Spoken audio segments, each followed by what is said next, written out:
welcome. It's Scarlet Peate Self-Sufficiency, Machine Knitting Newbies and Machine Knitting Series. Here I am. This is Dulcie, and we're in a machine knitting series here, as you can tell, because we've got a knitting machine there, just in case you wondered what that was. And Dulcie has had a 2-day session with me and kindly agreed to tell you what she's learned with 2 days of intensive therapy. No, it's 2 days of intensive knitting machine therapy. She's got a brother knitting machine with ribber, and Dulcie invited me over to teach her for 8 hours a day on how to use her ribber. So would you like to tell them what you've learnt and what you think of me, the mad person teaching you? Well, I have learned a great deal. Ooh. I can thread the machine and cast on, and also arrived this morning was my transfer carriage. Oh, so we had that. We used that as well, which was very handy. So it's a nice bit of kit if you can get one. And tell them where your ribber belonged before. Where was your ribber when I arrived? It was up this corner here, just leaned up against my table. So we actually did start from scratch, didn't we? Yes. And I think she's done really, really well. So we fitted the ribber to the machine there. And let's show them some of the samples and then tell them what we did on day 1 and then day 2. Day 1. What did we do on day 1? Let's have a look. So we started with learning how to use the ribber, how to do cast-ons. And I wrote her some notes which are up there. Yeah, so we did some 3 steps to ribbing. So that is our pictorial guide for those that want to have a look on how to do the ribber. First of all, we guided you through how to do it. Then we did the notes and got you to follow my craziness. And you're managing it now, aren't you? Oh, I just remember we're going to do a 2x1 rib later, aren't we? Because we haven't done that yet. Right, okay. So we did a 1x1 rib. If we have a look where that is, that was in red. Oh yes, I think it was this one, wasn't it? Here we go. Yeah, there we go. This is all Dulcie's fine work. So we did a 1x1 rib. With Scarlet's help. And we did some fisherman's. Which was it? That's the fisherman's. Is it on this side? So turn it over. We did fisherman's rib and half fisherman's. Or half fisherman's and then fisherman's. Then we did a racking fisherman's, which I really like. Which is nice on this side, I think, isn't it? Yeah. Yes. That is really nice. And that was using the racking handle. Then we went back to some plain ribbing. Then we learned a bit more about the racking handle, because the racking handle is an amazing thing that shifts your machine from side to side down there. See, she's gone from having a ribber up a corner to knowing which bits go where now. And what did you think of the racking patterns? I think they are superb. Yeah. Really, really good. Really enjoyed using it. Especially, I enjoyed doing the wibbly wobbly. So yeah. Going from that, from 4 to 5 to 4 to 5. Yeah. I love it. I think that's fantastic, especially on this. Yeah. And then we did some, what did we do? We did some more red, which was this one. We just did a full needle rib. Now, what did we feel about the full needle rib? It was a bit tight. Yeah, it was hard and heavy work, wasn't it? Too hard. It was too much. Don't like it. And then we did a little bit of scalloped edging just for fun. Did you like that? I did, yes. And then what else did we do yesterday? Did we do some blue? Was it yesterday we did blue? Oh, we did some.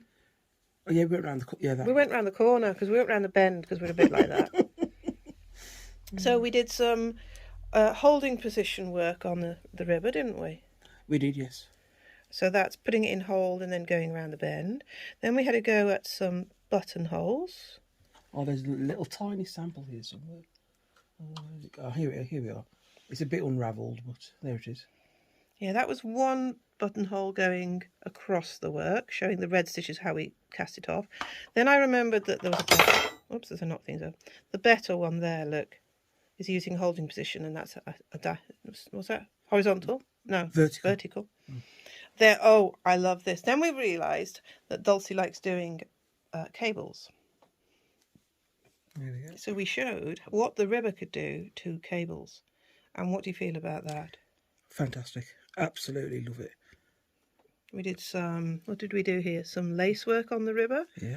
And then we did, it's not quite a cable, it was what would you say, migrating stitches is what I called it. So we migrate the stitches over with the ribber doing the backing still. Then we did a tiny... like a crossover. Crossover the centre and continued. And this is from a lady after a few hours, isn't it, with having a ribber? You're doing all of this. With your help. With my madness. What was this? What's that one? Oh, that's the lace carriage and holding position 2 colours. Yeah. That's using the HP lever to put this side on hold, knitting it in 1 colour, then taking it back off hold slowly to do the 2nd colour. That was quite good fun. I like that. That was day 1. Oh, the blue. There's a bit more blue of day 1. Oh, yes. We tried to do this oh, yes. This was right at the end of the day. We did some pleats. So this was then moving on to the top bed machine, wasn't it? Using the main bed. So you knit using holding position and waste yarn. We've knitted in one direction, taken it off, knitted in the other direction. This one we knitted the wrong way. We should have turned it around to do it. And then we stitch it together. And then you could have different panels on your garment stitched together with different patterns on each one. Yeah? What else did we do? More ribbing work. Oh, and that's larger amounts of ribbing. Yeah. It got a bit tight towards the... So we had to kind of abandon it. But I like it though. Yeah. Yeah. Nice effect. So that was day 1. Day 2 came along and we started with the lace carriage. So first of all, we started off with a bit of a refresher on getting Dulcie to cast on, and then the transfer carriage arrived in the post just in time to transfer all the stitches up, and we did fine lace and lace carriage lace, proper lace. How did you feel about the lace carriage? How was that to use? It was pretty good.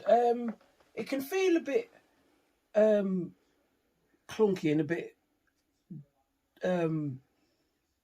not, I wouldn't say rough, but a bit bumpy to use. But if you, as you advise me, apply even pressure like you're ironing, and it will go over. It's a nice thing to have. Ah, and you've got a lovely machine for that. It didn't drop stitches at all, did it? No. Didn't need any extra weights. It just had the comb on and it did really well. Then we did... Talked about... what did we do next? Was it this? Oh, I taught you about tension squares, how to write a pattern. So Dulcie now knows how to use her green ruler and how to write a pattern and do all the maths and the tension swatch there. And we did some weaving below and some slip stitch and some tuck stitch.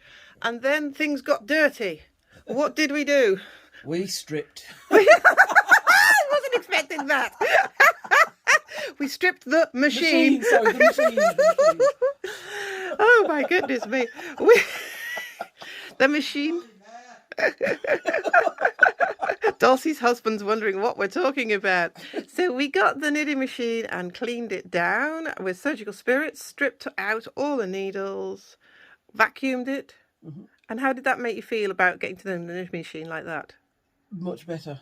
I feel, I mean, I was keen to use it and keen to make things, but I also would like to be, it was a great learning curve for learning how to maintain it myself, you know, up to a standard. Yeah. There's certainly things, it's not a full deep service, but it's as near as you can get on a DIY. Yeah, it's enough. Yeah. And then if things went if you wanted things to go further, there's people I've recommended her to use to do the punch card and the deep insides of the machine. Then we went and did the ribber, didn't we? We did. The ribber is easy to do. We got inside the carriages, showed how the carriages worked and where they need greasing.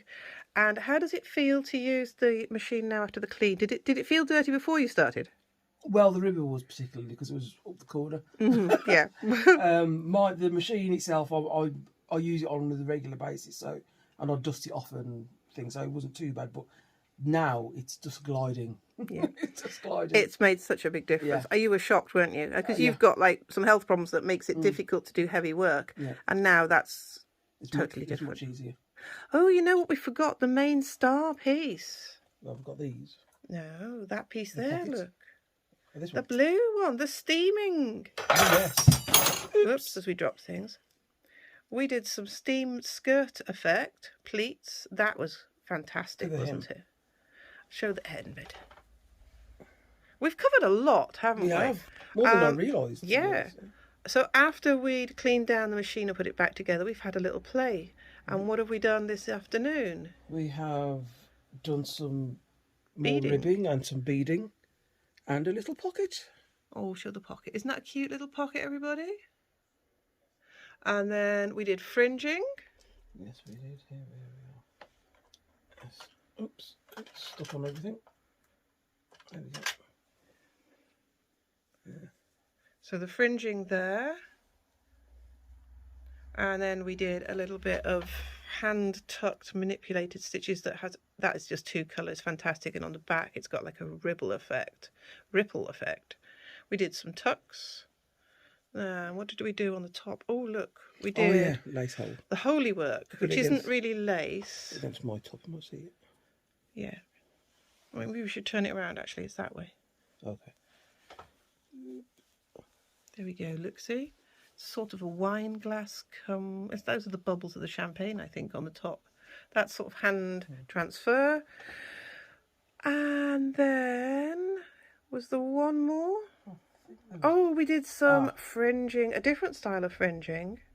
Where you can fold it in half and then you attach that onto the garment. Yeah. Right. And these now are just all sort of just ideas at this point, just to give Dulcie some confidence and some ideas for design. And you did this. You showed me this. Yeah, ripple effect edging, and there was an I-cord. I don't know where that's gone. Oh yeah, we've lost the I-cord. The I-cord got us going in this direction, where we did a holding position I-cord type thing. Then we did the ripple effect, which was my design. Which it could be out there, other people could be doing, but this is what I thought at the time. And then we've tried this evening to do enteric design, and we've done all right, but I've forgotten the next part of the design, so I'm going to have a play and see. So if anyone knows how to do enteric work, entrelac, that's it. So that's that. So Dulcie's going to tell you how crazy I am. Was it all right? Superb. So Dulcie found me on YouTube firstly. Yes, yeah, YouTube, and then Machine Knitting Newbies. And then I found you on Facebook. Machine Knitting Newbies. Go and have a look at it. Yeah, you appeared one Sunday morning. I appeared one Sunday morning, and then I'm here the next day, basically. So I think if you're starting out, or if you've been going for a while, getting some intensive lessons really helps, doesn't it? And just gives you that bit of fun and injection of something new to do. So anyway, that is my star pupil, Dulcie. And we thought we'd do a little interview and tell you what we've done. So hope you enjoyed our little chit chat. And I've been well behaved mostly throughout it. We just had a little scream in the middle, but otherwise we were all right. She's well house trained. I'm house trained, just about. So there we are, gang. Hope you enjoy our little chat there and see what you can learn in a lesson. And if there's anything you want me to do a video on for the samples, let me know, and we'll see you next time. So please like, share, and give me a comment so I know you're there, and check us out on Machine Knitting Newbies, and we'll say bye bye from now. Bye bye. Ta-ra in a bit. Ta-ra in a bit. Ta-ra, love. See you.